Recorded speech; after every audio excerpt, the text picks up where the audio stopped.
Hey everybody, welcome to the videos for lineup building for week 18 of the NFL season over on Draftkings. And instead of posting 3 separate videos for all 3 slates that we have this weekend, I plan on putting them all into this video. So we're going to cover the Saturday slate, the Sunday slate, and then the Saturday through Sunday slate. And a couple of things before I start this video. Number one, the purpose of this is not for me to build you guys a lineup to use in all of your contests. You have to be able to think for yourselves and build your own lineups. I'm just simply going through like a cash game process where I try to identify players that are going to be decently high owned, have sufficient volumes, they're in good spots like their matchups and things like that. And you can use that same process to your own favorite plays and build your own lineups. And if you find this video helpful in any way possible, please leave a like. And if you're new to the channel, hit that subscribe button. It really helps me out and I really do appreciate it. And while you're at it, you might as well hit that notification bell as well so you don't miss out whenever I post new videos. And YouTube tells me around 50% of the people watching these videos have not yet subscribed. So if you're a frequent visitor of the channel or if you're just new and like what you see, consider that subscribe button because it really helps the channel grow. That's obviously going to help me out as well. And if you don't follow me over on social media, it's in the bottom right corner of your screen. And if you can help support the channel over on Patreon, link is down below for that. You can get access to all the sheets that I have for each and every single sport that I cover, the Discord chat, projections, cheat sheet, notes, and all that good stuff. But I think that's it for the plug. So without further ado, let's dive into today's video. Alright, so we'll start with the Saturday slate, then move on to the Sunday one, then we'll do the Saturday-Sunday mixed. But if you guys watch my videos for quite some time, you know I typically like to start with the running back position, especially in cash game builds, or just lineups in general. But since this is a smaller 3-game slate, we're going to have to change our ways just a little bit because we can't do exactly what we want because we have limited options. So we're going to start with the quarterback position here and get that quarterback that I want in, and that's going to be Josh Allen. I know he's the most expensive quarterback, so it's easy to say, but I just feel like he's far above the entire field here. I know Tom Brady's gone off in recent weeks, nearly 350 plus passing yards the past 3 weeks. Didn't quite get to 350 week 16 versus Detroit, but he did that in the first half. He has been having a great stretch of 3 games here, but the matchups have also been very soft. He's faced Atlanta, Detroit, and then Atlanta again. Then he also played Minnesota in week 14. Didn't have a great fantasy game, but still some pretty soft matchups. 2 of the worst teams in the league versus quarterbacks this season. And this matchup versus Washington definitely gets a lot tougher here. He's on the road as well. Plus, I don't think that game's going to be too exciting. I think both teams defensively can stop the opposing offense. I don't think the Washington football team is going to absolutely stop the Tampa Bay Buccaneers. I mean, they got great pieces on offense like Mike Evans, Godwin, Antonio Brown, Tom Brady, Rob Gronkowski. So I don't think they're going to get absolutely shut out here. I just don't really trust them to have a monster game or a repeat performance of what we've seen in recent weeks. Russell Wilson, he's definitely fallen off the high pedestal he was on earlier on in the season where we all thought he was going to be the MVP of the league. He's definitely fallen off a bit, and it's a pretty tough matchup versus the Rams. So it kind of just feels like Josh Allen is just the clear play here. I assume that's going to reflect in ownership, but he's been fantastic this season. I'd say he's QB3 right behind Aaron Rodgers and Patrick Mahomes, just having an absolutely fantastic season. Also gives you that rushing upside as well. He didn't really do anything week 17 in the rushing department versus the Miami Dolphins, but he's not a guy like Lamar Jackson where he's going to get 100 plus rushing yards like weekly. Even though I know Lamar Jackson's not really doing quite that level this season. He just has the upside for it. But Allen always has the ability to get a rushing touchdown. I believe he's averaging around half a rushing touchdown per game this season. The matchup versus the Colts, I wouldn't say it's the greatest, but Allen and this Buffalo Bills offense has just been so good. I don't really have many concerns there. This game also features the highest over-under, so I'm assuming the most points are going to be scored in this game. Other games aren't really that high scoring projected by Vegas, so just if you're someone that likes to follow Vegas, this is definitely the game to be in.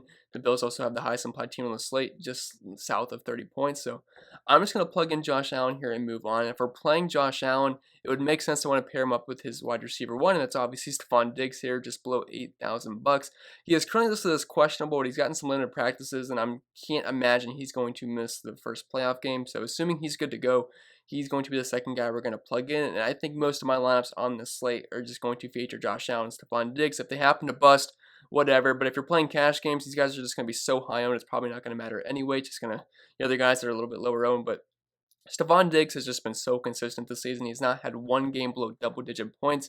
I'm pretty sure he's the only wide receiver that you can say that for. I know he's had a couple games around 10 points, 14 points, which obviously aren't exactly what you'd want out of STEFON Diggs, but he's just been so darn consistent.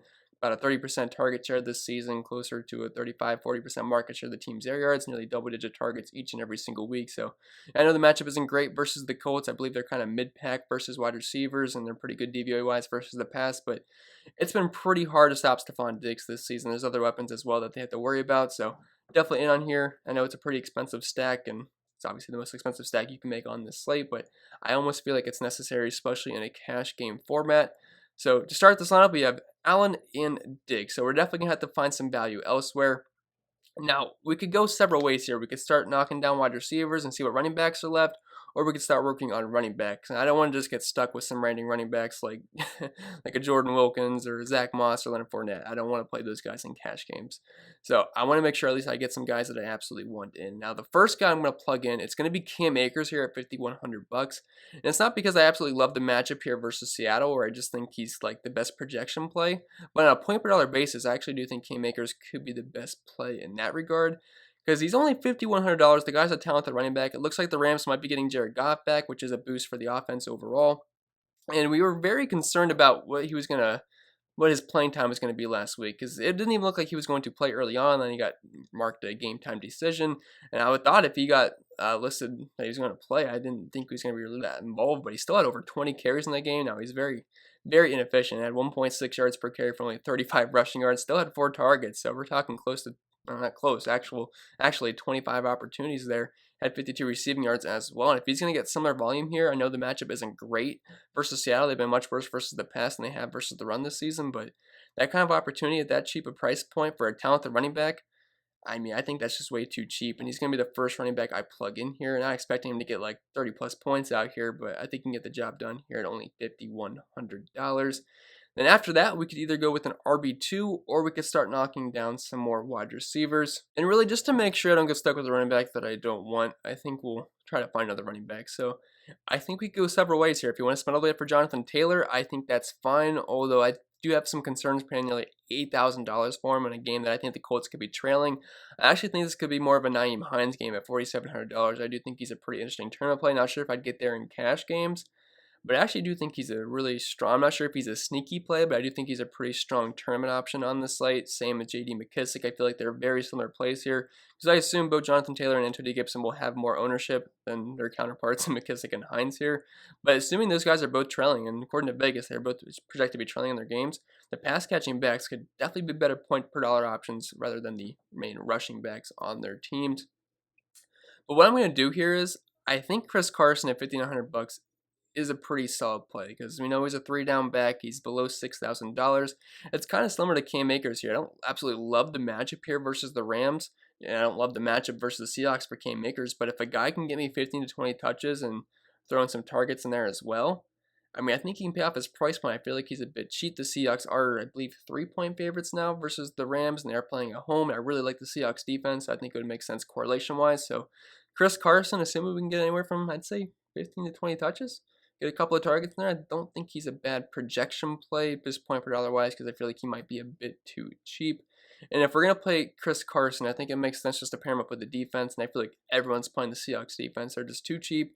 They've been playing better in recent weeks. Now, if you look at their matchups, they've had some pretty soft matchups. So I feel like you can kind of link that together. But still, at $2,700, they have been improving. This game shouldn't be too high scoring. Both these defenses, I think, are somewhat solid. Obviously, I said the Rams defense is much better than the Seahawks, but I'm not super scared of Jared Goff, especially if he's going to be playing, because, you know, he's got the thumb issue. Not sure exactly how well he's going to be throwing. And if he's out, just an even bigger boost for the Seahawks defense. I know we're playing Cam Akers, but, you know, on a small slate, you're going to have to play someone against your defense. It's really hard just to get away from that. So we're going to plug him in here at $2,700, plus they're cheap and they're favorites at home. So can't really ask for too much more there. Not expecting a lot, but you just kind of have to hope that your defense doesn't go negative on a 3-game slate, and you should be okay. So at this point, we have Allen, Akers, Carson, Diggs, and Seahawks. So we got 2 wide receivers left, a flex, and a tight end spot with nearly $5,300 left per player. So I don't think we're going to struggle putting together a lineup, because it's not like we have to dig down to these 3K players. We should be able to make a nice balanced lineup here, even though we spent all the way up for Josh Allen and Stefon Diggs, which sounds pretty good to me. But since I have Josh Allen, it probably makes sense to get more pass catching options with him.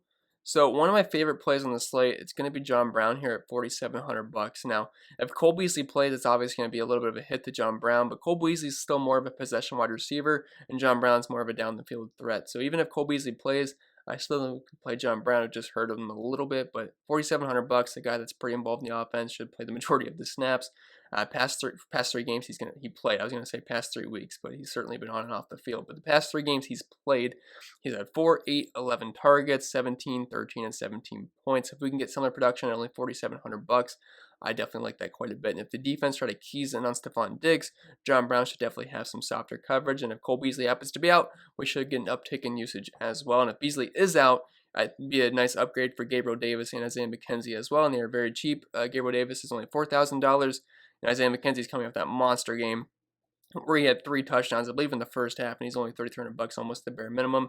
30 fantasy points, 9 targets, 2 touchdowns. Also had that punt return touchdown as well. So if Beasley happens to be out and you need a value play, I think Isaiah McKenzie is definitely would be one of the better value plays to look at on these slates. So after we plug in John Brown, we actually get more salary to use because he's pretty cheap. We have nearly $5,500 left per player. So we have a wide receiver 3, a flex, and a tight end. So instead of going to the wide receiver 3, I want to go to the tight end spot. And there's really 2 tight ends I like on this slate. It's pretty much Logan Thomas. I think that's your safe cash game option. And then if you want just a cheap tight end, I mean, these guys don't really, they're not too different. Tyler Higbee, Gronkowski, Dawson Knox, Gerald Everett, Jack Doyle. I think after Dawson Knox, it gets a little bit sketchy. But these 3 guys, Gronk, Higbee, and Dawson Knox, they don't really get too much different. But Logan Thomas, I think he's the clear tight end to use on this slate, and especially for playing cash games. And since this is more geared towards a cash game format, I feel like we should plug in Logan Thomas here. Although after we build the first lineup, I do want to put in Dawson Knox and see what that would do with our lineup and see how much money we'd have remaining. We're going to plug in Logan Thomas just for the sake of this video, but he's actually been one of the more consistent options to use at the position so far this season. And he gets targets each and every single week. I believe he's at around a 25% target share this season and close to a 30% market share of the team's air yards, which I know this is not a team that typically puts up a lot of points. The quarterback play is pretty poor, but he's involved in the offense. In the past 4 weeks, 12, 13, 26, 10. I mean, he's been very consistent this season. I know he's a little bit expensive, but the Buccaneers have not been that great versus tight ends this season. If they're going to move the ball, I think it's going to be pretty much Terry McLaurin and Logan Thomas for the most part. Also, J.D. McKissick's going to be involved as well. But the Buccaneers defense, man, they really shut down the run. So I think Antonio Gibson, as long as he's good to go, he is currently questionable. But if he is good to go, I think he's going to have a hard time getting the ball moving on the ground. So if the Washington football team is going to win this game, or at least try to, it's probably going to be through the air, and they're also 8-point dogs here, so they're going to have to be throwing the ball quite a bit, I'm assuming, in the second half. So I think Logan Thomas definitely makes some sense here. We have nearly $6,000 left because all those guys are below the average salary we had. So we shouldn't have a problem here going with whatever we want. Now, if you want to fit in Jonathan Taylor, I'm not sure if that's going to be possible. So we plug him in, we have $3,600 left per player. So if Cole Beasley happens to get ruled out, we could use Isaiah McKenzie here at $3,300. I wouldn't say it's the safest play in the world, especially in cash games, but if you feel like you absolutely have to fit in Jonathan Taylor, I don't hate that route. It would give you $300 left per remaining, so I guess you could play around with it a little bit. Not sure if you could really upgrade Chris Carson to much, but that is definitely a route to go, but I don't feel like this might be the safest route, just because I don't really trust Isaiah McKenzie too much in cash games. I feel like he's more of a tournament play, but he did get targets last week, and Cole Beasley did miss that game. But just to try to make a safer lineup here, so since we have the Bills passing attack here, we have Josh Allen, STEFON Diggs, and John Brown. I feel like we should run it back with at least one Colts player because I'm assuming the Bills are going to play with the lead, and I feel like the Colts are going to be throwing the ball quite a bit. Bills are kind of mid-pack versus the pass this season, but they really have struggled versus quarterbacks, and if Phillip Rivers can get close to 300 passing yards, I feel like we're going to want one of his wide receivers, and I feel like T.Y. Hilton at $5,000 is just a bit too cheap. Now, the Bills' defense versus wide receivers, they've been above average this season, so I don't think it's going to be a cakewalk matchup here for T.Y. Hilton, but he has been playing better in the later part of this season. Like, early on, he was pretty much absolute trash, single digits every single week, was not getting into the end zone. But he's been scoring in recent weeks. Looking at the recent numbers, 1 touchdown, 1, 2, did not score in week 15 or week 16, but had a touchdown last week versus Jacksonville. He's seeing consistent targets, not having absolute boom games, but if they are trailing in this game, I think T.Y. Hilton at $5,000 is definitely not a bad run back play. So just since we had the Bills passing attack here, I like running back with T.Y. Hilton. I also think Nyheim Hines is a pretty strong run back option too, because if you think that the Bills are going to be winning in this game and the Colts are trailing, they can get a lot of dump offs to Nyheim Hines. So if you just want to play from a game flow perspective of that, I actually think that's a pretty solid way to go. And now if we plug in T.Y. Hilton, we'd have $6,500 left per player. So We could go with either Mike Evans, Terry McLaurin, Robert Woods, AJ Brown, that's the wrong slate, Antonio Brown, Cooper Kupp. I think all these guys are viable. Cooper Kupp did get activated off the IR. He's cheaper than Robert Woods, and on the season, he's got a slightly higher target share, but overall, they're pretty much the same play, although I do usually prefer to go with Robert Woods over Cooper Kupp because I just feel a little bit more safe with him. I don't know why, but I don't just like having Bobby Woods in my lineup a little bit better than Kupp, but I think all these options are fine. McLaurin, it's actually a decent matchup versus Tampa Bay. I believe they're bottom 10 versus wide receivers this season when it comes to fantasy points given up per game. He is questionable, but I assume he's going to be good to go. We know Mike Evans got injured in the Week 17 game, had to exit early, but I think he's going to be good to go. But again, since as of right now, since we do not know, I'm going to try to scroll down here. And I guess we'll just go with Robert Woods since he's the first healthy guy that pops up and we have enough money for him. It's a good matchup versus Seattle. On the season, they're still bottom 5 versus wide receivers when it comes to fantasy points given up per game, still around 200 receiving yards per game, and the Rams are dogs here. So if you think they are trailing, have to throw the ball a little bit, and they play a decent fast pace, and the targets are always there for Robert Woods. Now, if Jared Goff happens to be out, it's obviously a downgrade for him. He still had 7 targets last week with John Wolford, but only 36 receiving yards, only 7.6 fantasy points. But if Goff does play, if we can get close to 10 targets for Robert Woods, I do think he's a pretty solid play, even though we do have the Seahawks defense. But again, I'm not trying to get 20 points out of my defense. I just want them to survive. And I don't think that's a bad cash game build. So we got Josh Allen, Cam Akers, Chris Carson, Stephon Diggs to pair up with Josh Allen, John Brown to pair up with Josh Allen, T.Y. Hilton as the run back, Logan Thomas because he's the safe tight end to use on the slate, Robert Woods because he kind of fit the end of the lineup and it's a good matchup versus Seattle secondary, even though it has improved in recent weeks. And then we have the Seahawks defense, which I think everyone's going to play.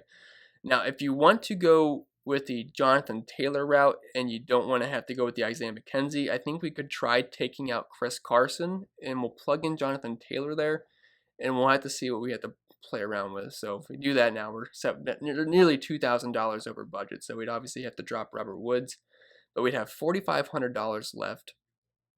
Now, there's a couple of options we could do. We could go with Devin Singletary. We could go with Malcolm Brown, which none of these guys really gets me too excited. So I said I wanted to try to get to Dawson Knox to see what kind of lineup we could build with that. So if we drop Logan Thomas and we use Dawson Knox. Now, if you don't know anything about Dawson Knox, he's a 10-1 for this team. And it's nothing too exciting, but he has been getting targets 8, 4, 4, 7. And, you know, it's good enough. He's got Josh Allen throwing the football, and we have the Bills passing attack. So I don't think adding one more is going to hurt us too much. So $3,200, I don't mind it. But that gives us $6,200 left per player, which there's only one player left. But Robert Woods, we just used. He's $6,200, and I already mentioned that I like him. So if you want to zero out your lineup, I don't think that's a bad route to go either. So pretty much the same lineup here, but we did substitute Chris Carson for Jonathan Taylor.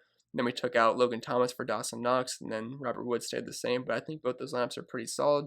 But again, it's just an early build. But yeah, I think that's going to be it for that one. So we'll move on to the Sunday slate, and we'll see how that one looks. All right, so similar to the last one, I think we're going to start with the quarterback position. And again, similar to the last one, I feel like there's another quarterback that's just far above the entire field here. And it's Lamar Jackson. I know he's the most expensive, similar to Josh Allen, but I feel like we're going to have to play him here. Like Ryan Tannehill is a fine tournament play. Big Ben, I think it's a really good spot versus Cleveland. But Lamar Jackson, I feel like the floor and ceiling are just much higher than the rest of the competition here. In the recent weeks, he has been playing some pretty strong football. He's been running the ball a lot, nearly double-digit times per game, getting close to 100 rushing yards in quite a few games. But yeah, I'm liking Lamar Jackson quite a bit here. Tennessee is not that great of a defense. We saw that last week versus the Houston Texans. They're really just all season. They've been one of the worst teams in the league versus quarterbacks this season when it comes to fantasy points given up per game. So I know Lamar Jackson's pretty pricey here at nearly $8,000, but I don't think it's going to be too hard to fit him in. So we're going to plug him in. This is also going to be the best game to target for fantasy purposes. We have I believe over under close to 55. The Ravens have the highest implied team total around 30 points. So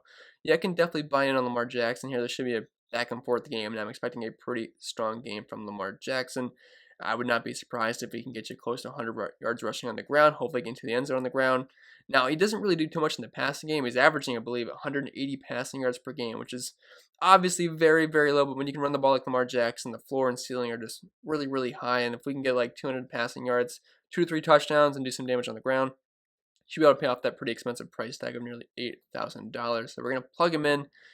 And now, we don't necessarily need a pass catching option with Lamar, but if you're going to use one, I would say Mark Andrews is probably the best option. Then if you want more of a tournament option, I think Marquise Brown's obviously in a pretty good spot versus that Titans secondary. We saw Brandon Cooks absolutely cook them last week.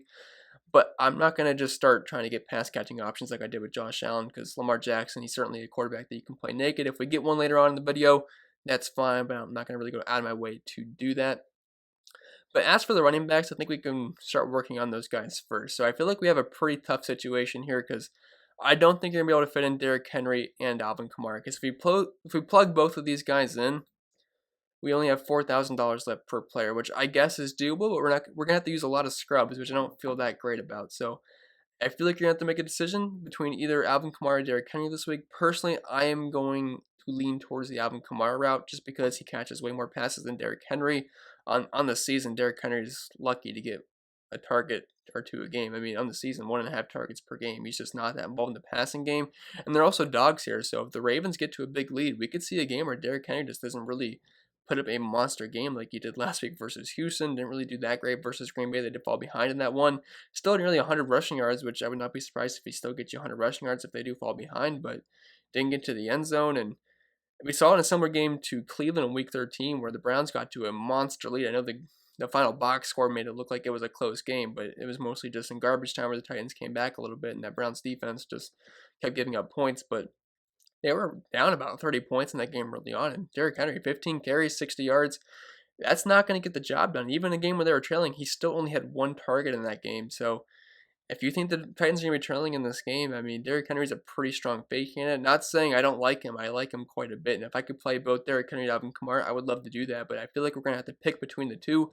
And I feel like Alvin Kamara is the much safer option. Now, that's assuming he's going to be activated off the COVID list. He's eligible to get activated on Saturday. And assuming that's going to be the case, I mean, $8,500, I know the matchup versus Chicago is pretty tough on the ground. But I mean, the guy's just so involved in the passing game. He's coming off an absolute monster, just really a career game versus the Minnesota Vikings on Christmas Day, where he had 6 rushing touchdowns. Could have had 7, but Sean Payton, of course, had to put Taysom Hill in there just to ruin the party a little bit. But 60 DraftKings points, obviously, I don't think he's going to do that again. It's a much tougher matchup here versus the Bears, but even if he doesn't get going on the ground like he did last week versus, well, not last week, but week 16 versus the Vikings, he can still have that upside of getting 10 plus targets. Now, Michael Thomas is going to be back, which I guess could hurt the target numbers a little bit, but on the season, we're still talking on a 25% target share for Alvin Kamara. So if we can get like 10 to 15 carries on the ground and anywhere from 5 to 12 targets, you should be able to pay off his price point of $8,500. And I feel like the floor is much higher with Alvin Kamara.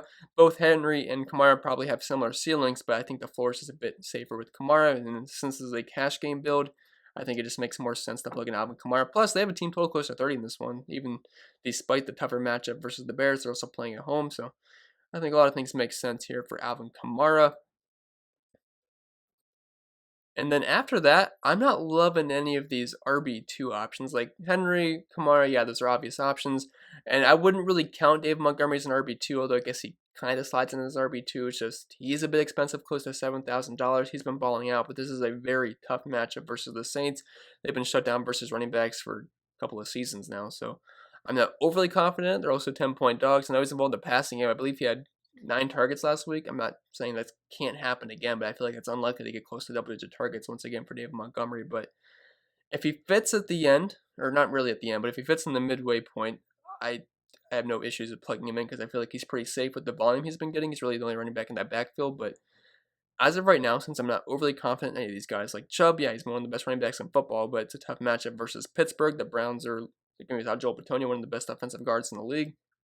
Have a little bit of concerns there for the Browns with all their COVID issues, but yeah, I mean, some of these guys are in decent spots. I just feel like some of these guys are overpriced. Some of these guys are in committees, so we'll see what we have at the end. But I just wanted to make sure I get Alvin Kamara in, so I think we can start knocking down some wide receivers, and quite a few good wide receivers on the slate. We have A.J. Brown. He had a monster game last week versus the Texans, had that game-winning catch. I forget exactly how many yards it was. I think it was like 60, but caught the bomb from Ryan Tannehill.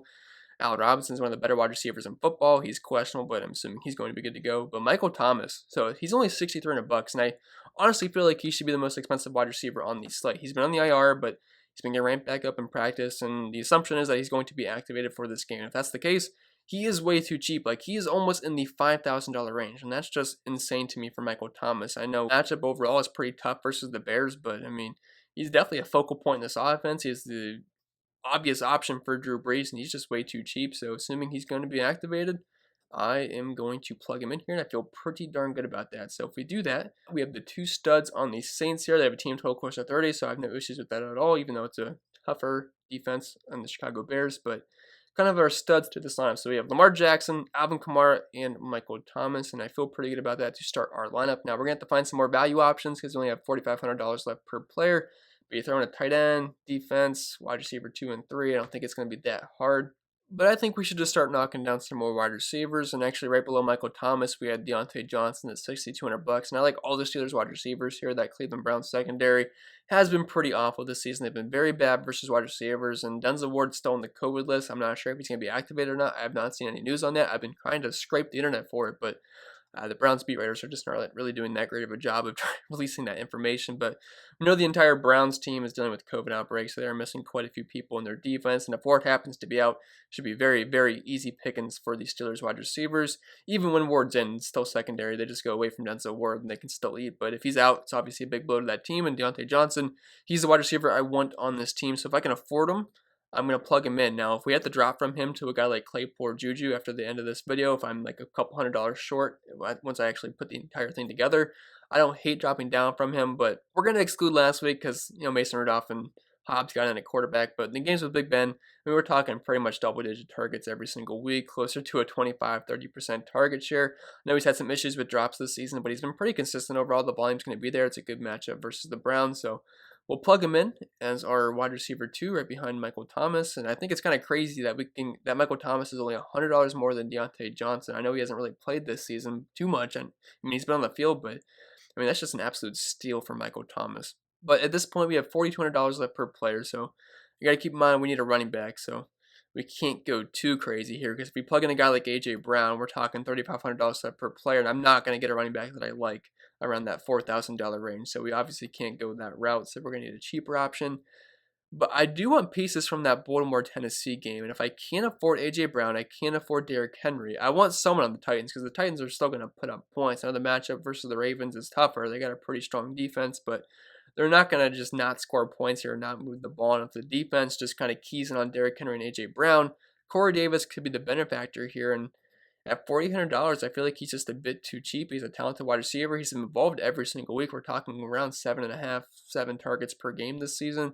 I know he's had some clunker games and he's kind of been hit or miss, but I like the upside. If we're looking at how he did in the first matchup versus Baltimore, had 19.3 fantasy points, 7 targets, 5 catches, got over 100 yards, not find the end zone, but if you could put a repeat performance at $4,800, I would not mind that whatsoever. And it's actually the same exact price too. I'm not really saying that means anything, but $4,800 in week 11 and $4,800 this week. But we'll plug him in just because I like that price point. I think he's going to be pretty popular because I think a lot of people are going to run into that same issue where they can't afford A.J. Brown because they're fitting all these other studs in, so they're going to have to drop down to Corey Davis. But I don't mind that at all, and I think he could be the better point per dollar play between the two.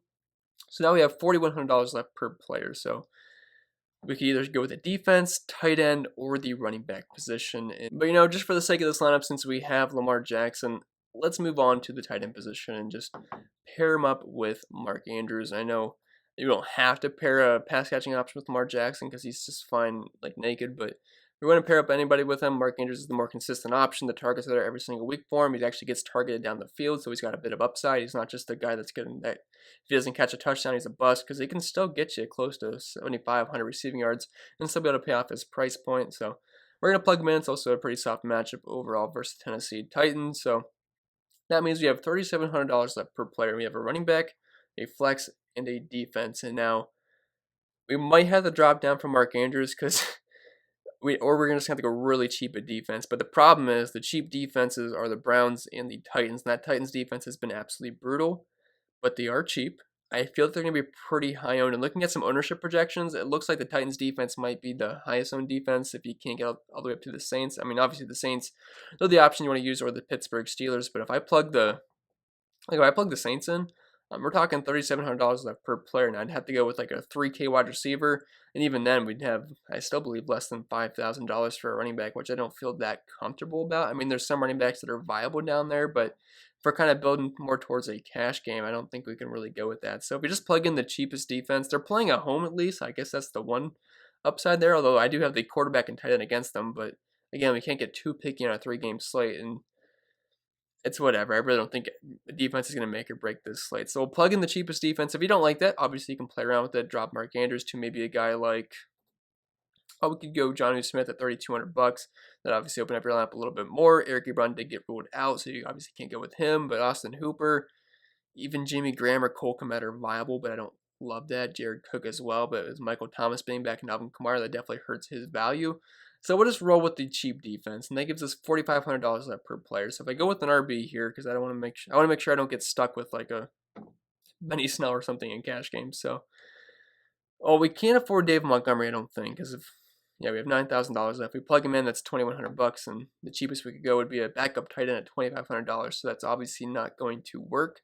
So that means we're probably going to have to get to this like Latavius Murray, Kareem Hunt, James Conner range, because even if we plugged in J.K. Dobbins, we'd have $2,400. So that still wouldn't be possible. So I think it's really between, because Alvin Kamara's going to be back, I don't really want to play Latavius Murray. So I think it's really between Kareem Hunt or James Conner here. And I know the volume hasn't really been there for James Conner this season, but I'm assuming the Steelers are going to be playing with the lead. We saw the volume up a little bit last week. I know Big Ben wasn't on the field, but I mean volume, I mean like total volume. I know he still only had 9 carries, but he did have 8 targets, which is the most he's seen in quite some time. At 11.2 fantasy points, not getting to the end zone, but obviously the Steelers offense would take a hit when Ben's not in the lineup. I know he's not been great at all this season, but still, they're more comfortable with him. I understand there's more familiarity there. So if he can get us anywhere from 10 to 20 touches at $5,000. Now the Browns have been tougher on running backs this season, but they are going to be down a linebacker. I don't hate it. They're playing at home. They're favorites. It just makes sense. I don't think it's going to be a crazy game for James Conner, but at $5,000, I really don't think it's that bad of a play. So we'll plug him in at $5,000 again. Don't feel great about it, but again, it's not the worst play in the world. So we have $4,000 left per player, or not really per player, just for their last position. That'd be in the flex spot. So I think we're going to have to go with a wide receiver here. And there's a couple of wide receivers we can use below $4,000, so I don't think this is the end of the world. Darnell Mooney, assuming he's going to be good to go. He is currently listed as questionable, and obviously if he's out, we can't play him. And he was a non-participant on Thursday's practice, so we'll see. If he practices tomorrow, I think that means he'd be good to go. But he's coming to the game where he had 13 targets and 11 catches. Not saying it's going to happen again, but this is not a guy that's just now getting into a role. He's had a role all season long, getting targets every single week. And if the defense keys in on stopping David Montgomery and Allen Robinson, kind of similar to where the Ravens could key in on Derrick Henry and A.J. Brown, which could lead to some more softer coverage to Corey Davis, I could see a similar situation here to Darnell Mooney. And at $3,900 in a game where they're 10-point dogs and they should be throwing the ball quite a bit, I don't hate that whatsoever. So I don't think that's the worst lineup in the world. We have Lamar Jackson, Alvin Kamara, James Conner, Michael Thomas, Deontay Johnson, Corey Davis, Mark Andrews, Darnell Mooney, and the Titans defense. I absolutely hate having the Titans defense in there, but it really does open your lineup up. I don't think it's going to be the end of the world there as long as they don't give up like 50 points, which I don't think they're going to. I would not be surprised if the Ravens get close to like 30, 35 points, but if they can get a turnover in there, maybe a sack or two, I don't think it's the absolute worst play in the world. So I think we move on to the full slate now, and I feel like this video is taking forever. I feel like we're well over 30 minutes now, but yeah, we're getting 3 videos in one, so it obviously would make sense that this will be longer, but I'll load up the other slate and I'll be right back. Alright, so since we already talked about these guys, this shouldn't take too long here. It's just a matter of being able to mix all these players together, try to build a nice solid lineup between the 2 slates. But at the quarterback position, nothing has changed here. I either want Lamar Jackson or Josh Allen. I'm not really comfortable dropping down to any of the guys below that, but for right now, we're going to plug in Lamar. Now, if we have to drop down to Allen, I had no issues with that at all. But if we have to drop down below Allen, I'd rather just rework my lineup because I don't want to really build a lineup without one of those 2 guys. So we're going to plug in Lamar. I already stated my reasons for that. But after that, we don't have to play a pass-catching option with Lamar. But I'm going to try to, because Mark Andrews, I think, is the best tight end on the slate. Now, Logan Thomas was the best tight end on the Saturday slate. Mark Andrews is obviously the best tight end to use on the Sunday slate. I would say Mark Andrews over Logan Thomas if you have the 2 options. If we had to drop down from Mark Andrews, again, that's fine. It's not the end of the world, but I would prefer to get Mark Andrews in. So if we do have Lamar, we'll plug in Andrews. Even if you don't play Lamar, I mean, you can still one-off Mark Andrews. I mean, he should have a pretty solid game versus that Titans defense. And then moving on to the wide receivers, because running backs is kind of a mixed bag here. Like, if you can afford Derrick Henry and Alvin Kamara in the big slate, yeah, that's great, but I don't feel like they're absolute must-plays because I don't, love their spots. I mean, yeah, they can both go off no matter the matchup, but I don't feel like they're absolute necessities because the wide receivers, I feel like the wide receivers are in a bit better spots here than the running backs on this one. So we'll move on to wide receivers first. I still like STEFON Diggs. I think he's still clearly one of the best plays in the entire slate. He's just been so consistent this season. He's had big games, and even his bad games are still pretty darn good. Again, hasn't had a game below double-digit points. So we're going to plug in STEFON Diggs here. I still like John Brown quite a bit. Even if Cole Beasley happens to be out, I mean, John Brown's one of the best plays on the entire slate. So we'll plug him in at $4,700. I know we don't have Josh Allen in right now, But if we do have to pivot to Allen, it would make sense, or not make sense, but it would be nice to already have his pass catching options here. Plus, I like them either way. And if you don't have Josh Allen, you still have his pass catching options, so you're kind of hedging yourself there in case Lamar Jackson happens to not have the greatest game in the world. But at this point, we have just below $5,000 left per player. So we can either plug in a defense or we can start working on running backs. But I think we can go to defense just because there's one defense I like quite a bit. It's the Seahawks. I feel like there's the best defense to use on this slate. So we'll plug them in, which gives us nearly $5,500 left per player.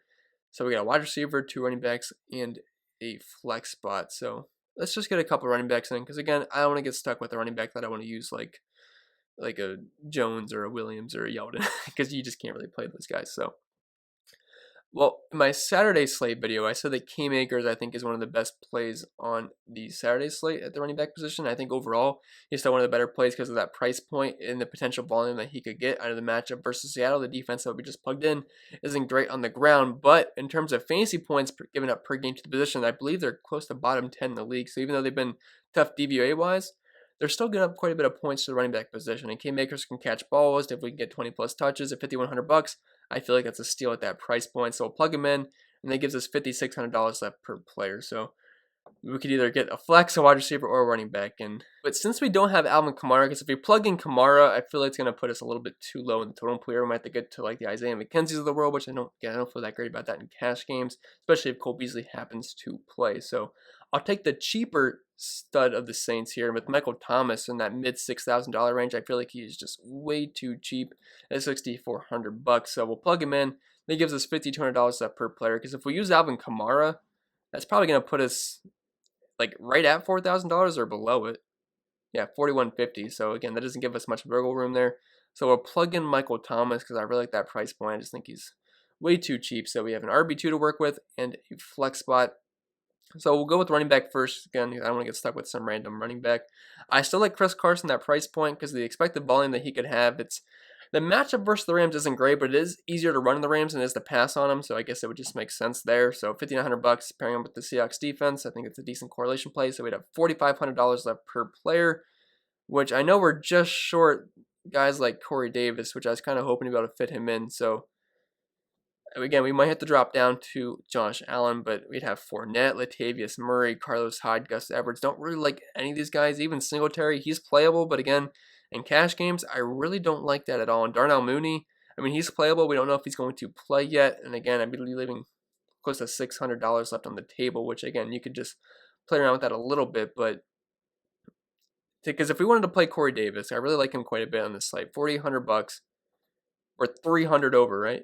Yeah, $300 over. And just, I feel like the difference between like a Corey Davis to a Darnell Mooney or a Devin Singletary would be worth just dropping down from Lamar Jackson to Josh Allen, because I really don't think the difference between Allen or Lamar Jackson is going to be too drastic. I know the matchup for Lamar Jackson is the best on the slate. They have the highest team total, but Josh Allen still been solid this season, and we already have his pass catching options, so I guess it would just make sense to want to plug in Josh Allen here. So you got Allen, Akers, Carson, Diggs, Brown, Thomas, Mark Andrews, Corey Davis, and the Seahawks defense. But since we don't have Lamar Jackson, I feel like we could drop down from Mark Andrews, maybe get a cheaper tight end here. So if you wanted to go with like a Dawson Knox like we did in our first video, we'd have $2,100 left per player, which we could upgrade Chris Carson to not quite an Alvin Kamara, although a couple more workarounds here, we could probably make that work.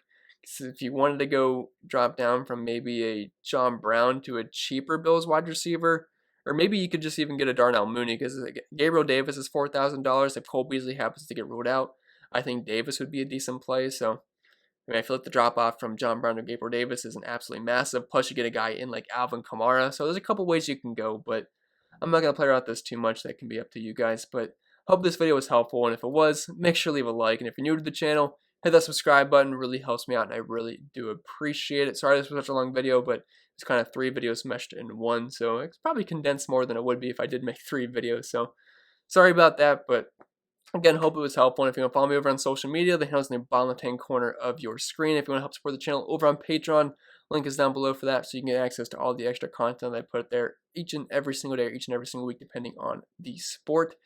But yeah, I think that's going to be it. I'll have the core plays video posted probably tomorrow for the Saturday slate, then I'll get the Sunday one out at some point. But yeah, I'll stop rambling and hope you guys enjoy the start to your weekend and enjoy watching the playoffs.